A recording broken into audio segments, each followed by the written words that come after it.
যুক্তরাষ্ট্র যতক্ষণ পর্যন্ত শান্তির পথে না আসবে ততক্ষণ পর্যন্ত যুদ্ধ চলবে, এমন হুঁশিয়ারি দিয়েছেন বাংলাদেশে নিযুক্ত ইরানের রাষ্ট্রদূত জলিল রাহিমি জাহানাবাদী।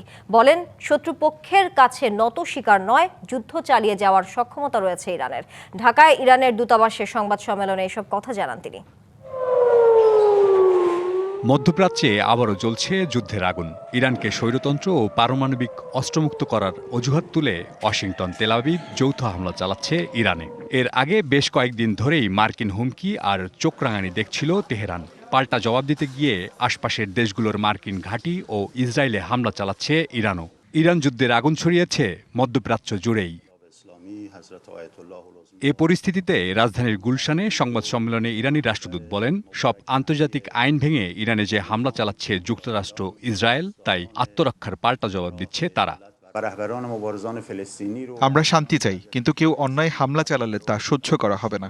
আর যুদ্ধবাজদের শান্তির পথে আনতে বাধ্য হয়েই ইরান যুদ্ধ করছে। জাতিসংঘের বেঁধে দেওয়া নিয়মের মধ্য থেকেই আত্মরক্ষার জন্য যুদ্ধ করছি। কি বুঝলেন ভাই? অনলি যেটাই চাই। দৃঢ়ভাবে ইরানি রাষ্ট্রদূত বলেন, যুদ্ধ চালিয়ে যাওয়ার সক্ষমতা রয়েছে ইরানের। প্রতিবেশী দেশগুলোকে হামলায় আমেরিকা ও ইসরায়েলকে সহযোগিতা না করার আহ্বান জানাচ্ছি। যদি সহযোগিতা করেন তাহলে আপনারাও ইরানের হামলার লক্ষ্য হবেন। এ সময় ইরানের প্রতি সমর্থনের জন্য বাংলাদেশ সরকারের প্রতি কৃতজ্ঞতা প্রকাশ করেন রাষ্ট্রদূত Rahimi. Sania Ahmed, DBC news, Dhaka.